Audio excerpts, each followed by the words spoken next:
Olá, turma, tudo bem? Então vamos aí para a nossa primeira aula. Então essa primeira aula é uma aula mais inaugural, né? Uma aula para a gente conversar um pouco sobre aí anatomia, sobre como surgiu a anatomia. Preparei uma aula de história e evolução aí da anatomia humana com alguns conceitos, tá? É uma aula mesmo inaugural, tá, gente? Então, esse conteúdo dessa aula, ele vai acabar não sendo cobrado aí, em prova para vocês, tá? Então, a gente vai começar falando sobre o conceito da anatomia e depois a gente vai dar uma introdução histórica aí de como surgiu. Então, vamos começar falando um pouquinho do conceito de anatomia. Então, a gente fala que a etimologia, né? Então, a origem, né? Veio aí do grego, tá? Então, o grego, ele acaba separando a palavra anatomen, né? De ana em partes e tomen e de cortar. Então, anatomen, que veio aí do grego, né? A definição é cortar em partes, tá? Então, vai ser aquela ciência que vai estudar as diversas estruturas aí do nosso corpo e fazer as correlações entre elas, né? Então, conhecer como elas se ligam, por onde elas se ligam. Então, vai estudar as diversas estruturas aí do nosso corpo, né? Estudando ela em cortes, né? Em pequenas partes.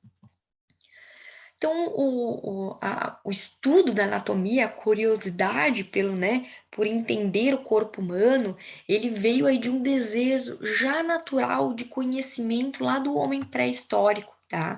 E também das próprias necessidades vitais que levaram aí a esse homem, desde a pré-história, acabar se interessando pela anatomia. Então, o homem lá na pré-história, gente, ele começava de alguma forma a observar os outros homens, né, as mulheres e até as crianças e os próprios animais. Então ele começou, né, deu aquele estralo dele, começou a observar e identificar, né, as formas do corpo, como agia, como funcionava, e já veio aí um interesse, né, de tentar entender o que é, como se forma. Então, lá no início da civilização, né, então o homem pré-histórico, ele passou a observar a anatomia, os corpos aí de animais que ele caçava. Então, aqueles animais, ele começou a ter um olhar mais específico para eles, e depois que ele matava esses animais para se alimentar, ele começou a observar as estruturas aí desses animais e passou a desenhar nas paredes aí das cavernas, né, não riscando, rabiscando aí, né, com pedras, né, a estrutura, o formato, né, as características, muitas delas aí mais externas desses animais. Então, é como se ele fizesse uma fotografia e um desenho daquilo que ele estava observando, tá? Então já veio aí um momento de curiosidade, né, de entender que aquilo ali formava o animal, tá? Já lá no Egito, então, né, saindo aí, né, caminhando aí nessa história, lá no Egito e na Mesopotâmia, tá? A gente já começa aí ter algumas características, né, um pouco mais diferentes, tá? A anatomia ela começou a se desenvolver nessa época, nessa região, principalmente por causa dos rituais religiosos. Então aí os egípcios eles tinham aí, eles eram muito místicos, né? Ele tinham a religião era muito presente, né? No caso aí cultural deles, e a partir do, né, embalsamento, eles começaram a estudar o corpo. Então eles começaram a ter uma visualização aí diferente do corpo ali que tinha o homem da pré-história. Então, os antigos médicos, aí, os cirurgiões faraós da época, eles tinham o poder aí, né, uma mesclagem aí da ciência com a magia.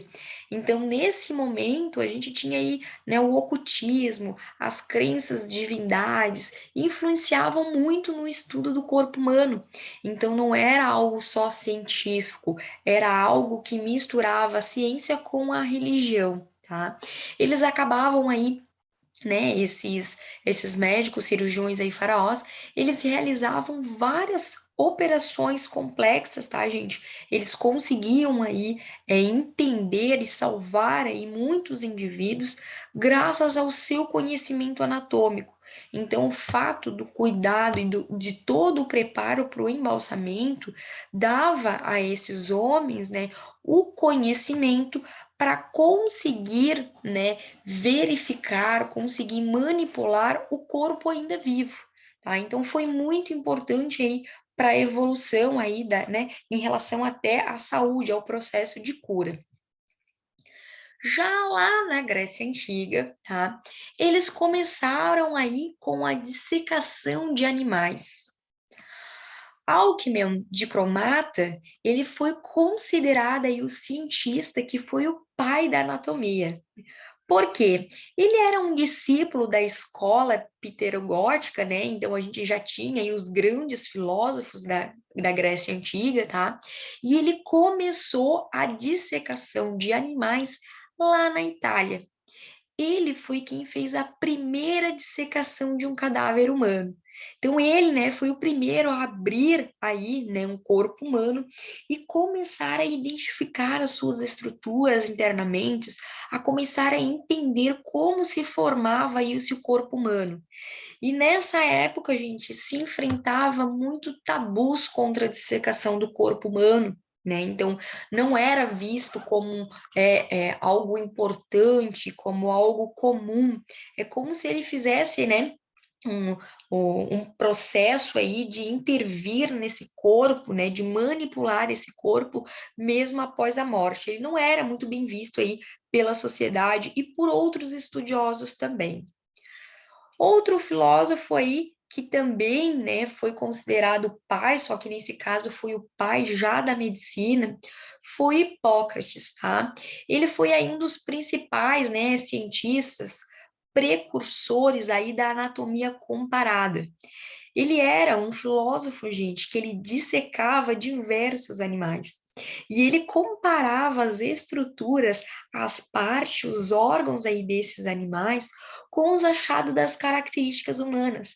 Então ele começou a estudar, a fazer um tipo de anatomia que a gente chama de anatomia comparada, aonde ele, né, comparava a anatomia, as estruturas de diversos animais com as características humanas, para ver como era a forma, né, e o próprio funcionamento, para entender o que era igual, o que era parecido, como a gente conseguia entender de uma forma mais ampla o corpo humano e também o funcionamento, que ia, de alguma forma, impactar na medicina, né? No momento aí que tivesse uma patologia instalada, o que poderia ser feito, né, para reverter a situação. A gente vai ter nessa época também a escola de Alexandria, tá? A gente vai ter um grande estudioso, o Herófilo, tá? Que ele foi aí um dos primeiros aí estudiosos da anatomia por meio de dissecações públicas, tá? Então foi ele que desenvolveu os primeiros estudos anatômicos super relevantes aí que a gente tem de registrado, né? Com dissecações públicas, né? Então em lugares públicos, alguns aí estudiosos, né, eles cientistas, eles acabavam fazendo a dissecação do corpo humano. Eles faziam as visualizações e passaram a fazer as anotações. Então ele escreveu 3 livros sobre anatomia. Foi aí um dos primeiros estudiosos, gente, que começou a realmente, né, a descrever e a deixar registrado sobre aí a anatomia, sobre o que estava aí sendo encontrado, né, sobre as principais características que foram bases aí para a evolução, né, do conhecimento anatômico. A gente vai ter outro aí super importante aí, filósofo, né, o Teófrasto, que ele era um discípulo, né, do grande filósofo e Aristóteles também, que era um grande médico, filósofo, matemático aí da época, tá? E ele que escreveu o mais antigo relato conhecido de uma dissecação. Então, ele começou a realizar uma dissecação e ele registrou todo o processo de dissecação e tudo aquilo que ele, né, encontrou aí, né, nesse corpo humano. Então ele fez um grande relato de caso aí, né, de uma dissecação, e é um dos mais antigos aí registro que a gente teve para, né, para iniciar o real estudo.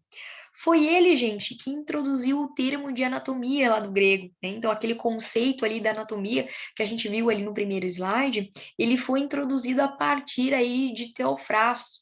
Então, ele que deu aí a origem do anatomem, que era o cortar em partes. Então, a partir da dissecação de cortar o corpo humano em partes, eles começaram a estudar as estruturas aí do corpo humano, né? E os seus diversos órgãos. Já lá na Idade Média, né, então entrando aí em uma outra época, tá? A dissecação, ela foi aí em um novo momento vista como um tabu, tá?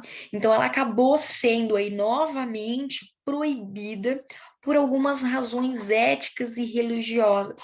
Então ela, né, passou a ser vista como uma invasão ao corpo humano, tá?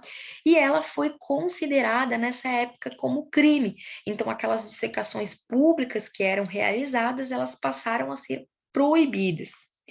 Dessa forma, o que, que aconteceu? O conhecimento do corpo humano, né, ele passou a ser realizado de outra forma. Então, já que não podia realizar o estudo por meio dos cortes aí, do estudo do corpo humano, de um cadáver, eles voltaram, na verdade, a fazer dissecações aí em animais, tá? Só que a partir do momento que tu disseca diferentes animais, tá? A gente tem uma diferença, né? Então, a gente tem animais aí que são mamíferos, que são muito parecidos, que têm as estruturas, os órgãos muito parecidos com os nossos, né? Contra os dos humanos, mas a gente tem animais que são totalmente aí diferentes, tá? Então, essa anatomia, né, que voltou a ser aquela anatomia comparativa, dissecando animais e comparando aí com o que a gente já tinha alguma coisa na literatura do homem, ela tornou-se totalmente empírico. Então se teve aí a distorção aí de muitas estruturas e até mesmo aí das relações aí das estruturas. Aí lá no Renascimento, a gente tem aí, né, o pico aí do aparecimento e da conquista aí de muitos artistas. Então a cultura lá no Renascimento, ela acaba recebendo aí um grande destaque e a gente vai ter dois aí grandes artistas aí que tiveram, né, um certo reconhecimento e também influenciaram, tá, na evolução aí e na história da anatomia. A gente teve artistas aí como Leonardo da Vinci e Michelangelo que influenciaram mais nas ciências do que os próprios médicos gregos e medievais, que já faziam, né, a própria dissecação, tá? Então, nessa época do Renascimento, pessoal, a anatomia ela começou a ter uma relação aí com a arte. Leonardo da Vinci, ele era um grande observador do corpo humano, ele era cientista, era um grande inventor, tá? E ele foi capaz de representar arte em anatomia. Então, aí um dos grandes aí, né, é, obras aí que ele tem é o Homem de Vitruviano, né, onde ele conseguia aí expor, né, ele conseguia falar por meio aí da arte sobre a simetria, a proporção e sobre o equilíbrio aí do corpo humano. Então eu trouxe aí algumas imagens para vocês, né, de alguns obras aí, né, de Leonardo da Vinci, que já fazia uma representação aí do corpo humano. Então ele já fazia uma representação aí do feto, né, uma vista aí do crânio, uma representação do esqueleto humano que é muitíssimo parecido, praticamente idêntico à representação que a gente tem hoje, né? A posição aí do feto do útero, né, que seria né, a posição aí inicial que a gente tem, e a gente tem aí, né, um desenho, uma ilustração aí sobre, né, o coito, né, o processo aí de relação sexual, né, que significa e dá origem, né, à reprodução humana. Mas, né, apesar dessa representação ela ser muitas delas serem muito parecidas com o que a gente tem hoje, né, com a visão de hoje, nem sempre as visões aí desses artistas dessa época do Renascimento, ela era sempre correta, tá, gente? Então, tinha-se, né, toda uma história envolvida aí com esse estudo, então lembrem-se que a anatomia e a cultura, né, a religião era muito misturada, então a gente não tinha uma ciência mais crua, tá? Então, segundo a antiga filosofia grega, a essência aí, né, o aparecimento de um bebê, da formação de um bebê, ela vinha sendo fornecida por uma semente universal. E essa semente, ela era fabricada a partir de sangue arterial lá na base do cérebro. Então, lá no cérebro, eles aí falavam que o sangue que estava naquela região, ele fabricava aí uma semente, né? Que essa semente descia aí, né? Por meio do sêmen a partir do cérebro, então é como se o sêmen, né, do homem ele fosse formado lá no cérebro, através aí de um canal que poderia ser visto pela coluna vertebral do homem. Então, o pensamento deles, né, gente, era que o sêmen, o espermatozoide, ele era formado lá no cérebro e era formado por sangue, descia por toda a coluna ali, né, descia por toda a medula e ia em direção lá aos órgãos genitais femininos. Uma visão, gente, extremamente, completamente distorcida, né? Sem pé, sem cabeça, né? Digamos assim, mas que era a visão que eles tinham, né? Essa época a gente tinha o quê? Anatomia crua. Eles sabiam, eles conseguiam visualizar as estruturas, como que era a forma, como que era a textura, como que era a coloração, né? Mas eles não tinham aí um entendimento de como funcionavam. Eles faziam suposições de como aí essas estruturas se correlacionavam, mas era tudo muito incerto, tá? Então aí, mas mesmo assim, né, apesar de toda essa visão aí, tinha-se aí sim uma grande aí evolução aí da anatomia humana. Já Michelangelo, né, ele ficou em torno aí de 20 anos, gente, adquirindo aí conhecimento, estudando o corpo humano num convento. Ele fazia diversos moldes aí, né? Então diversas estruturas, esculturas aí em cera ou em madeira sobre aí, né, a anatomia humana relacionado ao corpo humano. Então, várias obras aí que ele tem, a obra de David, né, e a criação do homem lá na Capela Sistina, são grandes obras aí desse artista, né, que tentava, né, e fazia aí por meio da sua arte, por meio de desenhos, né, e de formação aí de esculturas, tá? Representar o corpo humano. Então, alguns achados em desenhos aí de Michelangelo, né, principalmente aí da criação de Eva lá na Capela Sistina, que pode sim ter uma relação com alguns achados, algumas estruturas aí do corpo humano.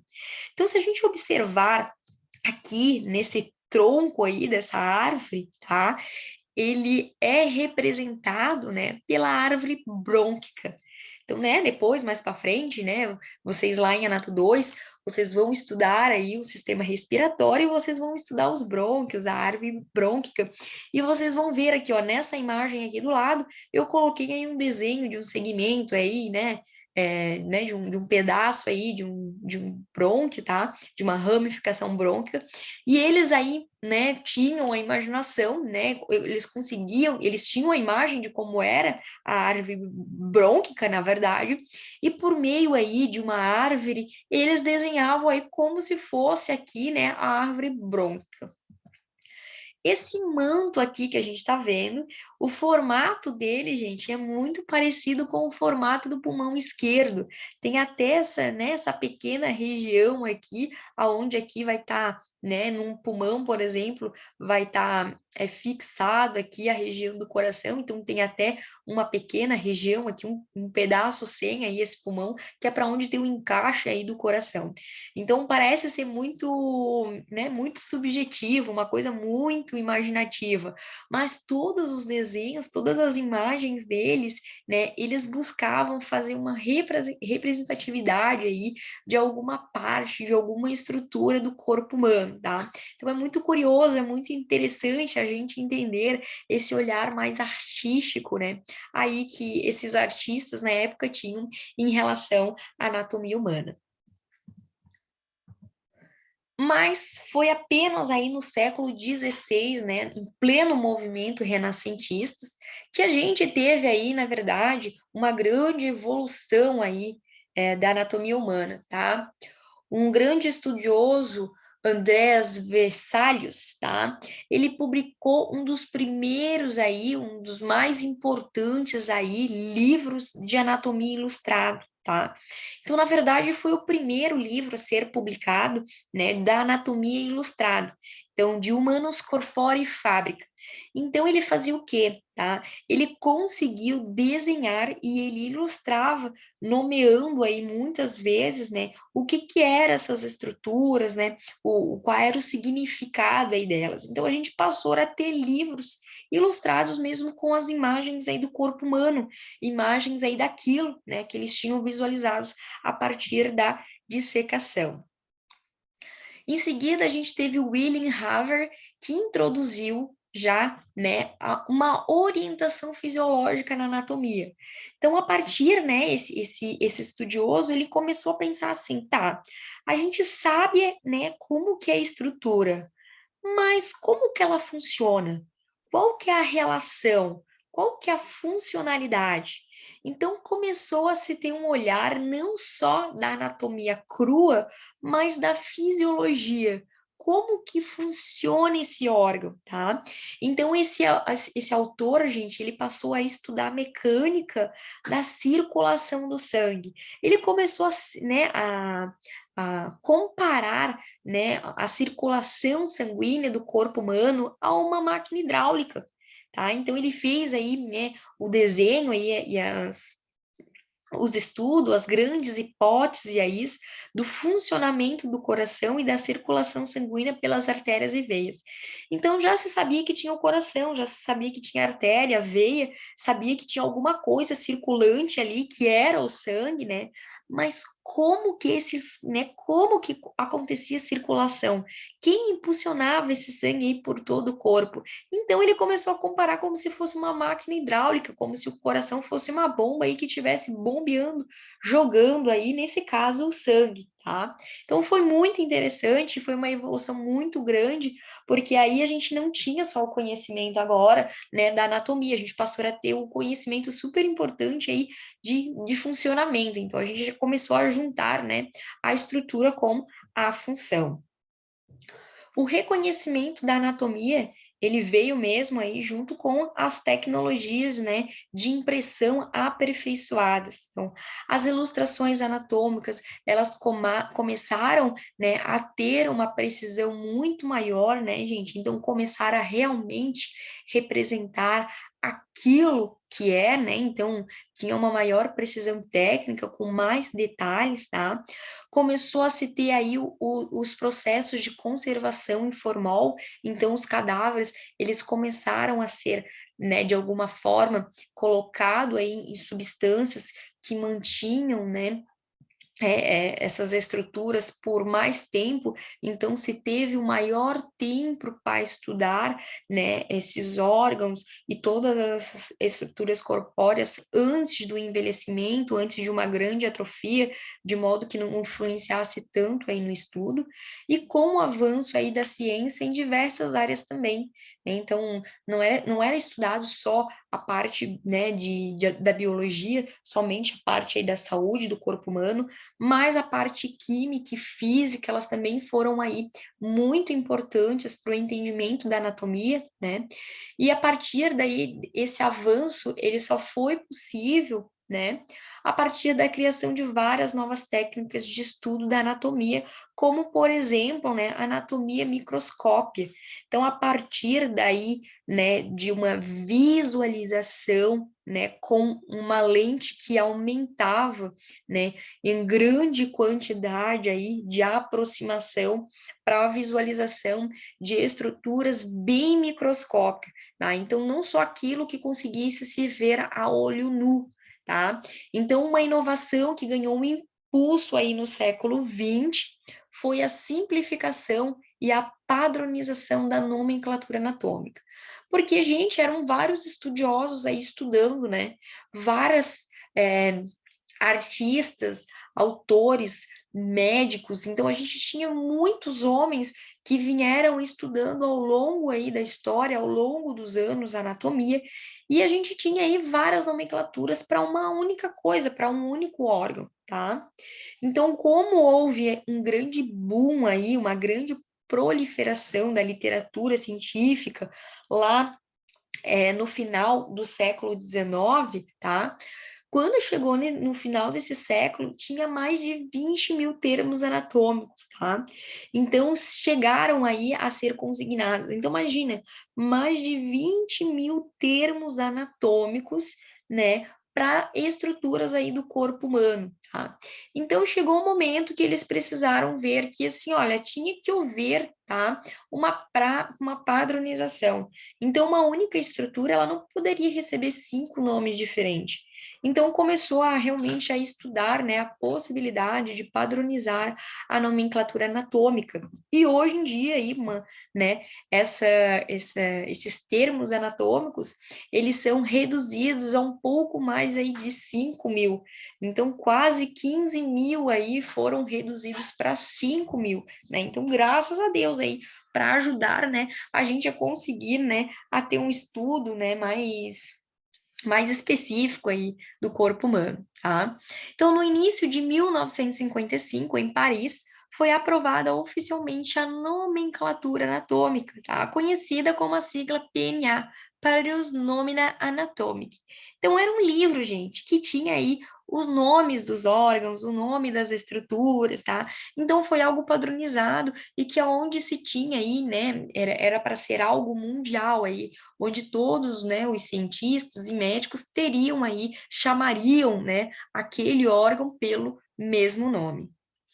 Ainda no século XX, né, a gente teve aí uma grande, né, o boom aí das inovações tecnológicas, como a microscópica eletrônica, né? O avanço das técnicas de conservação e dissecação. Então, a gente teve aí uma melhora absurda da conservação aí desses cadáveres, que, né, permitiu por estudar por mais tempo e estudar as estruturas, né, com um cadáver cada vez mais novo, mais conservado, então conseguia-se ter uma maior visualização e entendimento aí do corpo humano. E a partir daí, né, dessa inovação, a gente precisou aí ter, tá, uma divisão para o estudo da anatomia. Então, a anatomia ela foi dividida de duas formas. A primeira divisão dela foi segundo o método de observação. Então, a gente tem a anatomia microscópica, que é o estudo da histologia, o estudo das células, dos tecidos, tá? Então, o estudo dos tecidos e da formação de um órgão. Então, a gente vai ver depois que né, a gente tem células que formam o nosso corpo. O conjunto de células vai formar um tecido, e diversos tecidos vão formar aí os órgãos. Então, começou a estudar desde lá da célula, lá do tecido e do órgão, tá? Mas para estudar isso, gente, houve-se a necessidade, né, da utilização aí de aparelhos que aumentassem as dimensões das estruturas para que conseguisse se observar de uma melhor forma, porque eram estruturas muito pequenas que a gente não conseguia ver a olho nu, mas que existiam, que já se sabia da existência, tá? Então precisou-se aí dos avanços aí microscópio, né, de vários aí aparelhos com tecnologias avançadas para a gente conseguir visualizar. Por exemplo, aqui a gente consegue visualizar células do músculo liso, tá? O músculo liso ele forma o tecido muscular que acaba aí formando diversos órgãos do nosso corpo humano. Ele acaba envolvendo vários órgãos aí do nosso corpo humano. Aqui do lado a gente consegue visualizar, né, várias células formando o tecido aí de um pulmão. Então, esse aqui é um recorte microscópio aí de um pulmão que a gente não consegue visualizar a olho nu. Mas quando a gente coloca no aparelho e a gente aumenta aí, né, por meio de lentes, a gente consegue aí visualizar essas pequenas estruturas aí que a gente não consegue visualizar a olho nu.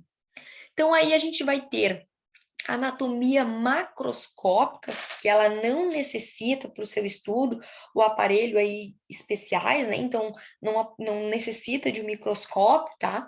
A gente vai conseguir estudar essa anatomia através das estruturas sendo observadas aí a olho nu. Então, normalmente é a anatomia aí que a gente estuda, né? Então, a anatomia que a gente consegue aí bater o olho e visualizar, não, olha, esse é o músculo, esse é o osso. Então, a gente consegue visualizar aí sem equipamentos, né? Então, é a anatomia aí de estudo dos laboratórios de anatomia. A gente tem aí o segundo método, tá? Então, a gente tinha o segundo método com a observação. Então, a gente tem a anatomia microscópia e a anatomia macroscópica. Então, uma a gente precisava do microscópio para visualizar a estrutura e a outra a gente conseguia visualizar a olho nu, tá? Então, a gente dividiu conforme a observação. Um segundo método de estudo que foi se empregado para ajudar no estudo da anatomia foi a partir aí, né, de como separar para o estudo. Então, a gente tem a anatomia sistêmica, que é a anatomia descritiva, que ocorre aí o estudo dos sistemas que atuam em conjunto para realizar diversas funções complexas aí do nosso corpo, tá? Então, vai dividir a anatomia em sistemas orgânicos. E é como nós vamos estudar anatomia. Então, a gente vai estudar anatomia, né, conforme aí os sistemas. Por exemplo, em Anato 1, a gente vai estudar o sistema esquelético, a gente vai estudar o sistema muscular e o sistema articular. Lá em Anatomia 2, vocês vão estudar aí o sistema circulatório, o sistema nervoso, sistema respiratório, sistema digestório, tá? Então, a gente vai fazendo o estudo por sistemas, por conjunto de órgãos que fazem a função para o nosso organismo aí funcionar, para sobreviver, tá? Então, a gente fala que é anatomia sistêmica descritiva. A gente vai ter ainda a anatomia topográfica, que é uma anatomia conhecida aí como regional, tá? Então, a partir, né, de regiões de território do corpo, a gente vai fazer o estudo, né, de uma determinada região, né, como um todo. Então, vai ser aí o estudo das relações entre as estruturas dos sistemas, de acordo com a região do corpo. Então, vamos lá. Por exemplo, uma anatomia topográfica da cabeça. Então, lá na cabeça, vai ser estudado tudo que forma ali a região da cabeça. Vai se estudar os ossos da cabeça, músculo, vai se estudar os órgãos ali, né? Vai se estudar as estruturas do sistema nervoso, do sistema circulatório, do sistema digestório. Então, vai estudar, na verdade, tu estuda vários sistemas, né, numa única região. Então, a gente não vai estudar o sistema, a gente vai estudar a parte do corpo, e essa parte do corpo, a cabeça, ela é formada por vários sistemas, tá? Então, a anatomia topográfica vai estudando aí por partes, tá? A gente acaba fazendo, de alguma forma, o estudo da anatomia topográfica também, porque daqui a pouco, quando a gente começar a estudar aí osso, por exemplo, a gente vai estudar todo o sistema esquelético, tá? Mas a gente não vai estudar tudo de uma vez só. A gente primeiro vai estudar os ossos do membro superior, depois os ossos do membro inferior, os ossos do braço, os ossos da perna, os ossos da cabeça. Então, de alguma forma, a gente vai estudar essa anatomia topográfica também. Só que a gente não vai estudar todos os sistemas dessa região. A gente vai estudar somente um sistema aí, né, o sistema esquelético, por exemplo. A gente tem anatomia clínica, radioimagem, né? Então, é o estudo das estruturas anatômicas, é a identificação das estruturas anatômicas por meio aí de imagens que vão ser visualizadas aí por equipamentos como raio-x, tomografias, ressonância magnéticas, né? Então, vocês vão precisar, né, saber muito sobre anatomia para que vocês consigam fazer essas imagens aí perfeitas da estrutura que realmente quer se estudar e se identificar, né, para a gente conseguir visualizar de uma pessoa viva. Porque quando a pessoa, né, vem a óbito, a gente consegue, né, vai lá, o legista vai abrir, vai conseguir entender o que que aconteceu, o que que está acontecendo ali. Mas em vida, a gente não consegue ficar o tempo todo abrindo o corpo, não é viável ficar fazendo cirurgia o tempo todo. Então, por meio aí do avanço tecnológico, a gente vai ter aí esses aparelhos que vão fazer as imagens de um indivíduo vivo, mas que a gente vai conseguir visualizar todos esses órgãos, essas estruturas internas e entender como que elas estão funcionando. Isso, gente, é magnífico e é super importante. E essa vai ser a prática clínica de vocês, anatomia clínica. É o que vocês vão estar trabalhando aí diariamente. A gente tem a anatomia de superfície, que é a anatomia palpatória, tá? É uma anatomia super utilizada aí por diversos profissionais da área da saúde, né? Principalmente aí, né, os profissionais do movimento, educador físico, o fisioterapeuta, tá? Não significa que vocês também não possam estar trabalhando com essa anatomia palpatória, tá? Então, vai ser o estudo aí de pontos de referência, de superficiais, né, superfícies aí do corpo, para a compreensão da anatomia interna. Então, vai se visualizar a estrutura externamente e fazer a palpação, né? Então, vai ser uma descrição visual da estrutura anatômica sem dissecar o organismo. Somente palpando, né, por meio aí das mãos, vai se conseguir identificar, né, e conseguir se descrever, né, a localização, a textura e a posição aí da anatomia, das estruturas, dos órgãos, por meio só da palpação, né, sem nenhum processo de dissecação, certo? Anatomia em cortes segmentados, né? Então, ele também está envolvido, na verdade, com o estudo ali da imagem, né? Então, ele vai estudar o corpo humano por meio de cortes seriados para associar aos estudos de tomografia, ressonância magnética, tá? Então, gente, muitas vezes não é viável tu fazer o exame do corpo inteiro. Então, tu faz a imagem de um corte, de uma parte aí, tá? Então, a gente chama que é anatomia em cortes segmentados. Tu faz um corte do segmento do corpo por meio aí da imagem para conseguir visualizar, para conseguir entender, né?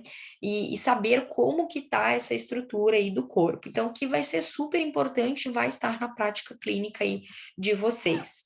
A última anatomia que a gente tem é a anatomia comparada, tá? Então, vai ser o estudo aí comparativo da anatomia dos órgãos e sistemas de animais não humanos. Como eu falei para vocês lá no começo, eles, né, os primeiros autores, estudiosos, filósofos, eles acabavam o quê? Faziam a dissecação do animal e comparavam com a do humano, tá? Principalmente naquela época ali onde não se tinha, não se podia fazer a dissecação humana. Então acabava verificando, né, quais as estruturas eram parecidas, a localização era parecida, né? Então, por muito tempo, essa anatomia comparada, ela foi super importante aí para a evolução, né, da anatomia e do estudo da anatomia. Então é isso, pessoal, uma aula inaugural para, né, mostrar para vocês que a anatomia ela surgiu há muito tempo lá na pré-história e ela vem evoluindo aí com grande força, tá? Espero aí que a gente tenha aí um ótimo, né, eixo e que vocês se sintam aí instigados a estudar, né, anatomia, porque ela é super incrível, né? Gente, conhecer o corpo humano e entender como ele funciona é extremamente incrível e vai ser a base aí para a profissão de vocês. Então, tá certo, pessoal? Muito obrigada aí pela atenção de vocês e até a próxima aula.